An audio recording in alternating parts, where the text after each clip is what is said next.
Direct గా movie story అంటే తెలుసుకుందాం. కొత్తపల్లి గ్రామంలో రామకృష్ణ నాటకాలు వేసే వాళ్ళని నడిపే ఒక చురుకైన యువకుడు. అతను జమీందార్ రెడ్డి మనవరాలు సావిత్రితో ప్రేమలో పడతాడు. రామకృష్ణ గ్రామంలో అన్నప్ప అనే ఒక కిరాతక వడ్డీ వ్యాపారి వద్ద చేస్తుంటాడు.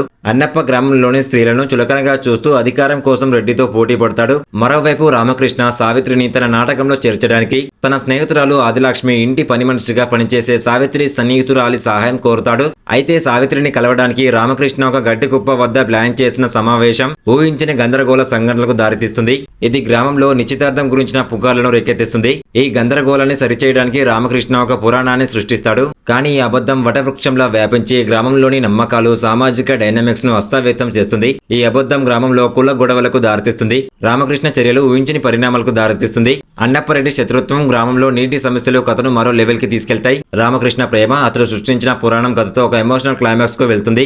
రామకృష్ణ సృష్టించిన పురాణ కథ ఏమిటి, గ్రామంలో ఎలాంటి గందరగోళం ఏర్పడుతుంది, రామకృష్ణ లవ్ స్టోరీ ఏమవుతుంది అనే విషయాలను తెలుసుకోవాలనుకుంటే ఈ సినిమాను మిస్ కాకుండా చూడండి. మూవీ పేరు వచ్చేసి కొత్తపల్లిలో ఒకప్పుడు 2025లో విడుదలైన తెలుగు కామెడీ డ్రామా చిత్రం. ఈ కథ అనేది 1990 సంవత్సరంలో ఆంధ్రప్రదేశ్లోని ఒక చిన్న గ్రామంలో జరిగే సంఘటనల చుట్టూ తిరుగుతుంది.